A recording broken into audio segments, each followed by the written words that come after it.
With the preparation completed, it was time to bring Prometheus to life, and perhaps no one character was more important than mankind's own enigmatic creation.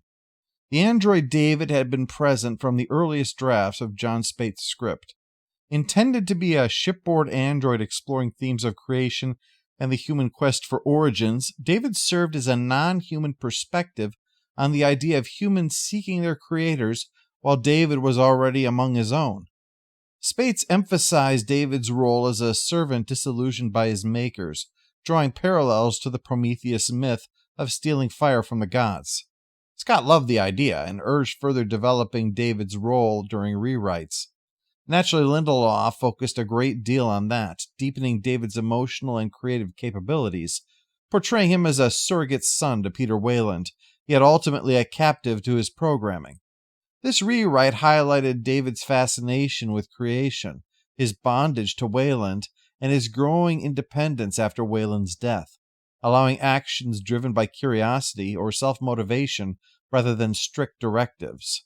Lindelof also contrasted David with Weyland's daughter, Meredith Vickers, positioning him as a replacement that upholds the family's patriarchal structure.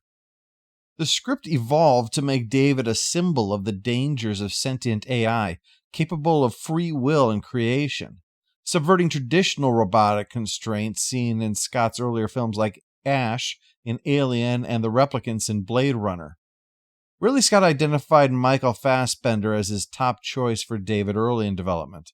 The British actor was in high demand and had recently taken the role of Magneto in X-Men First Class.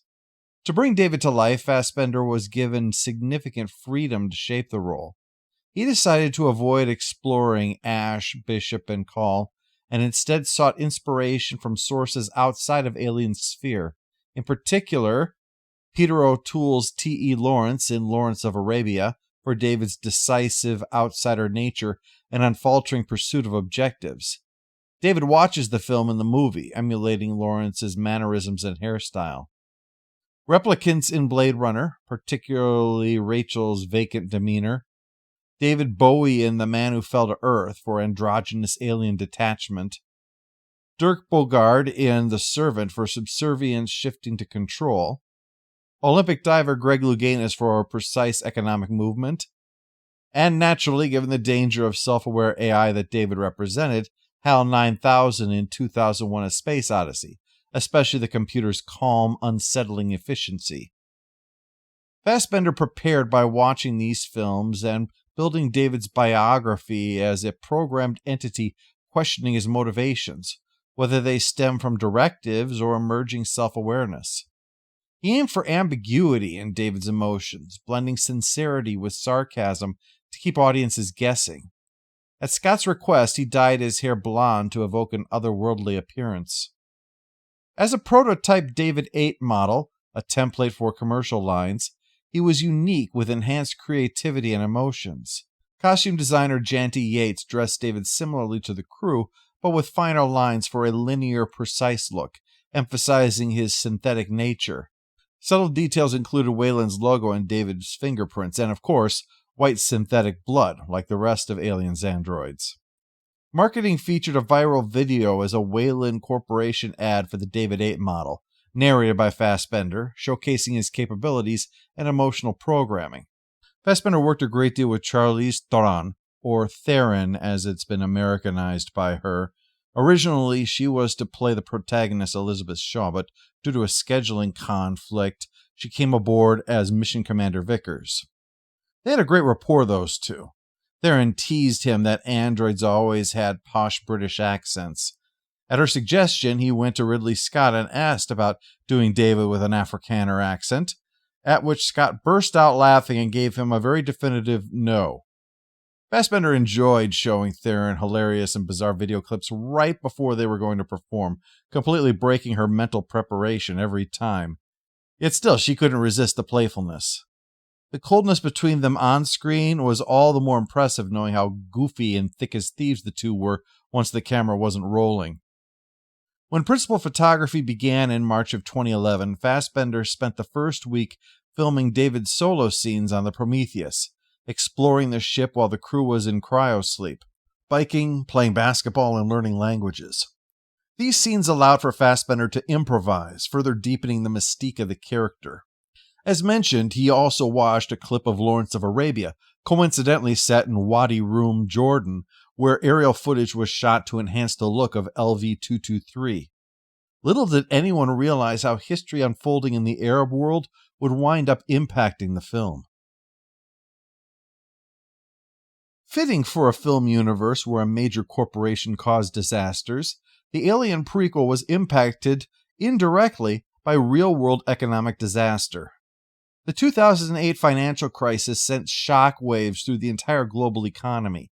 This led to a spike in global food prices, while the economies of the Middle East and North Africa were impacted by reduced trade, tourism, and volatile energy markets. The result was a significant number of workers under 30 in that region finding themselves out of work at the same time that food was becoming less and less affordable. And because of authoritarian and/or one-party systems, corruption and suppression were practically universal. This pressure cooker finally exploded when a single act of protest in Tunisia set off a larger movement that spread throughout the nation and then across numerous nations of the region, an event that became known to the world as the Arab Spring. Why is this relevant? Because Prometheus was supposed to be shot in Morocco, and now the situation was too politically unstable to allow that. What could have been a major setback was averted thanks to Scott's approach of cultivating a team of people that were great at anticipating his needs, developing a perfect balance between individual initiative and fitting in with a team.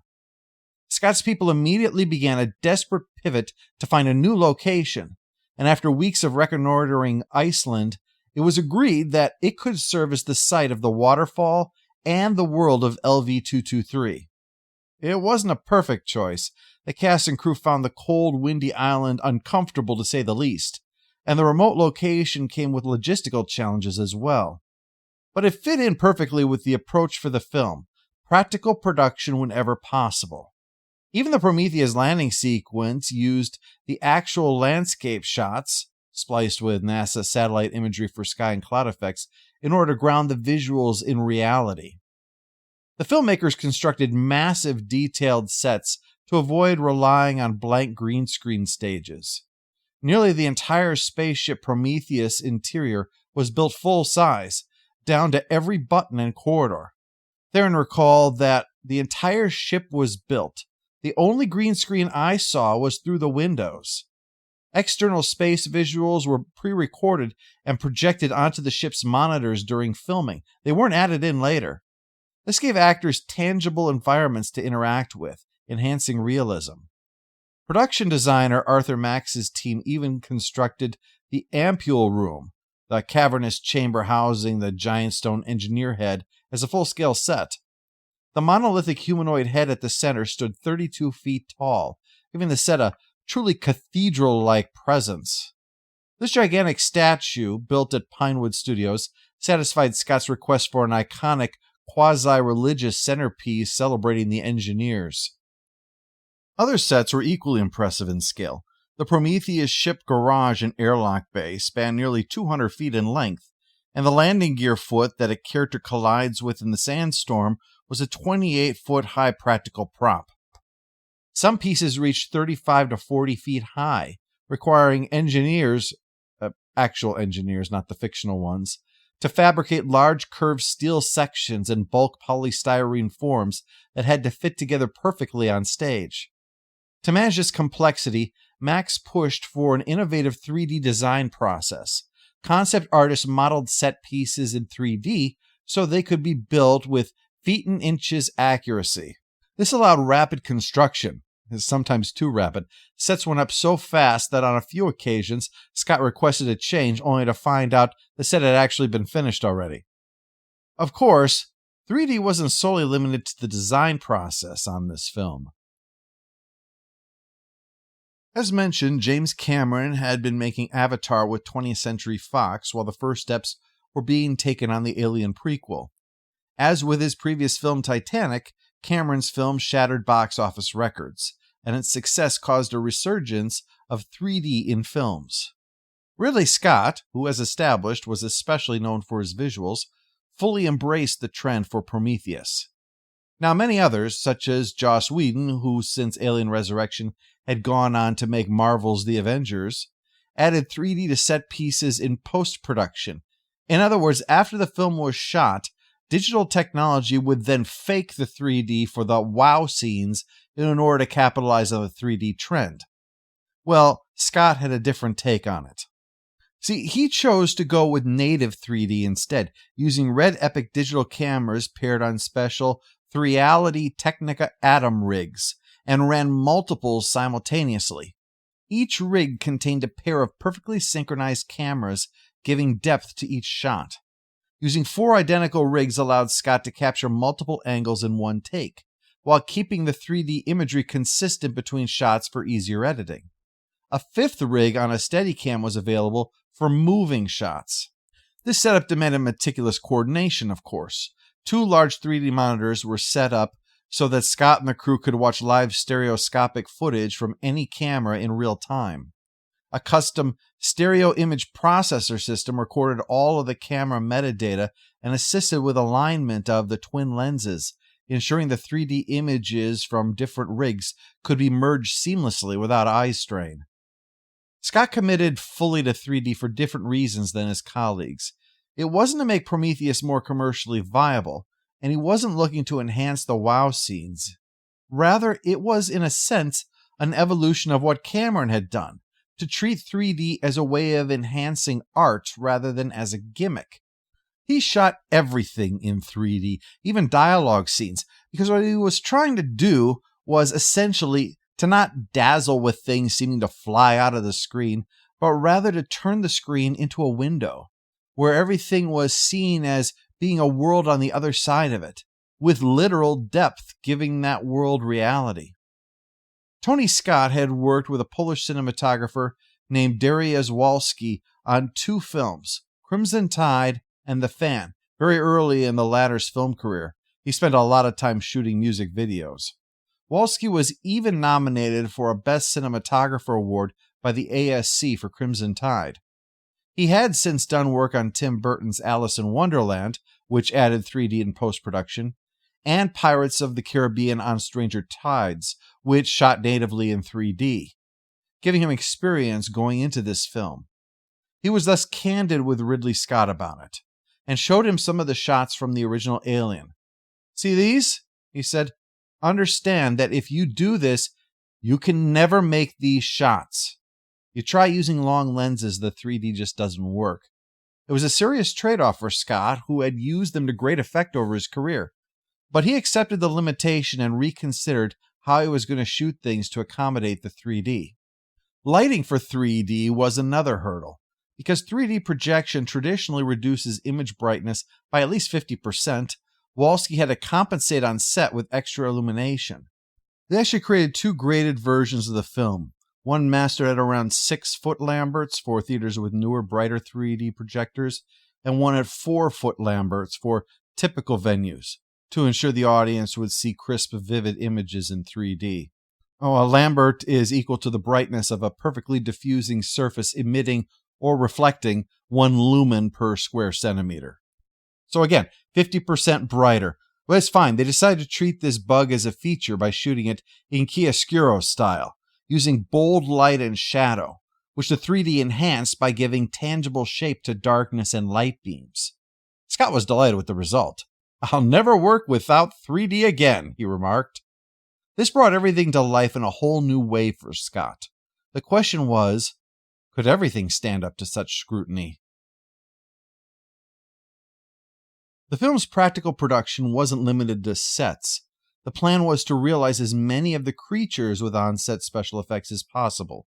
CGI was to be reserved for polish and what could otherwise not be achieved. Creature effects supervisor Neil Scanlon's workshop built intricate animatronics for everything from the small alien worms to the full-size engineer corpses. They constructed 15 different practical models of the so-called hammerpede creature, the eel-like parasite in the ampule room, each for a specific purpose, including cable-driven puppets that could coil around the actor's arm, plus ones with snapping jaws, and even one that seemingly regrew a severed head. augmented with CGI for the final film. The Hammer Pete had layers of translucent silicone skin with visible muscles and organs beneath, a nod to Giger's original hope for the monster in the original film. During filming, Ridley Scott himself puppeteered the creature when the Hammer Pete wraps around the actor's arm. Scott pulled the wires to cinch it like a boa constrictor. This approach gave the actor something tactile to wrestle with, enhancing the performance and the verisimilitude. It's an intriguing show of the tension in Ridley Scott's drive to hold the illusion. He doesn't want something that looks like a man in a suit, because you know you're looking at a costume. But he doesn't want something that looks like CGI, because you know you're looking at a digital effect. Too much in either direction, and the magic gets shattered. This approach applied to the MedPod surgery scene, wherein Shaw must perform an impromptu C-section to remove the trilobite, the squid parasite, from inside her.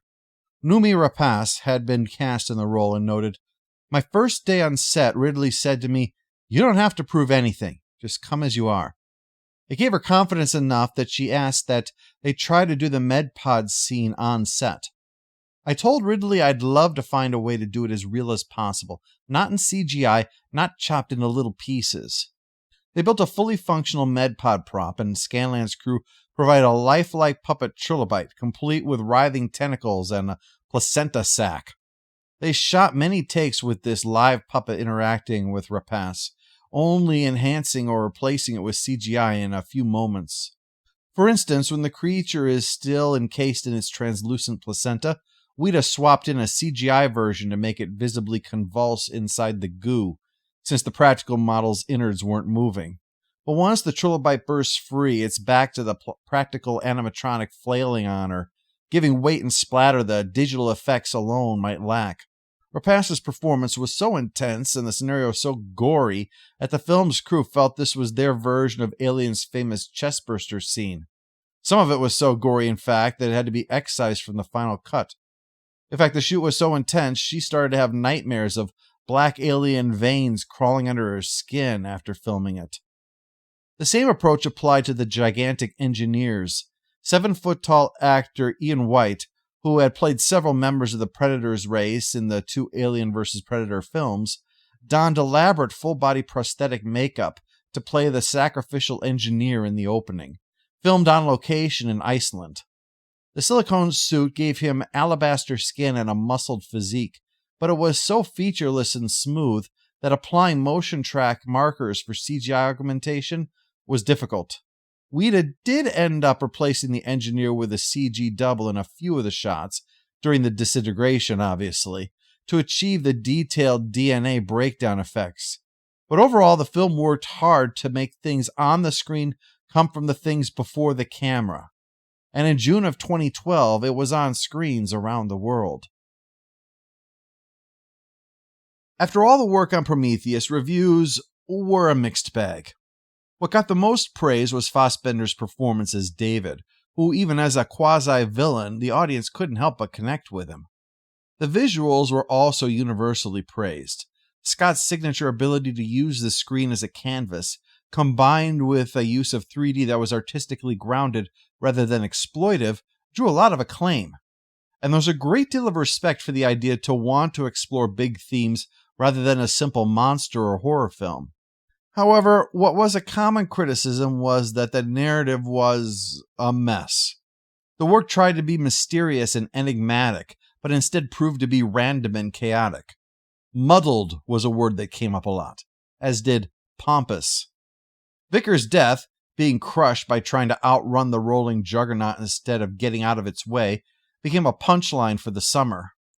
While some praised the subtext, others felt the clumsy text got in the way of it. And that for all of David's charm, the humans were undeveloped and underwhelming. The audience seemed to feel the same, especially Alien fans. Fox had insisted on emphasizing the alien connection in its advertising campaign, even though it took the word alien out of the title. That presumably was to protect them. I mean, if Universal released Jaws 5 and there was no shark in it, you can imagine people would feel they were misled. Same thing. The overall consensus seemed to be that Prometheus was a beautiful painting, but what went on below the surface failed to impress. Despite this, Prometheus earned more than $400 million in theaters worldwide, a very healthy profit that gave Fox all the incentive in the world to make a sequel.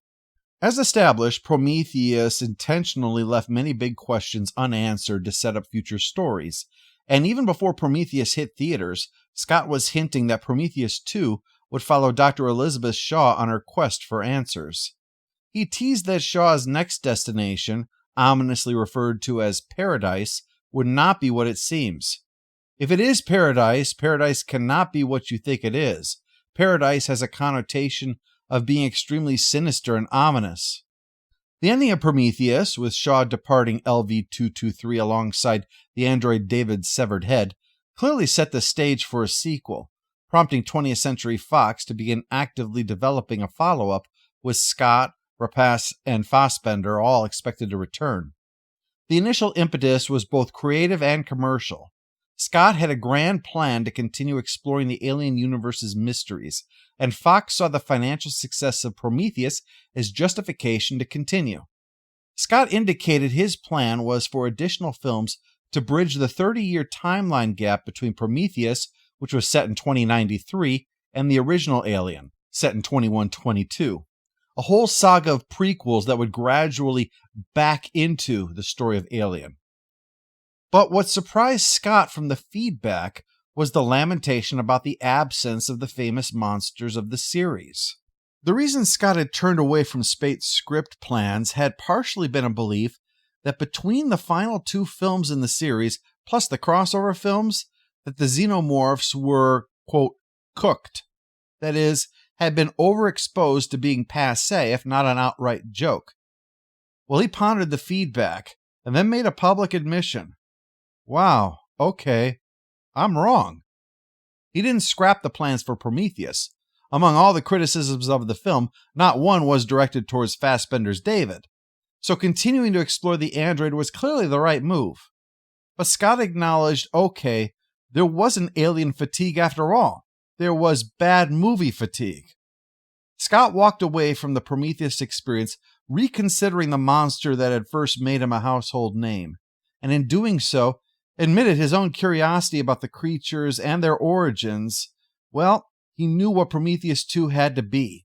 He had to give back what had been missing from the first film. It had to put the alien back into the Alien series.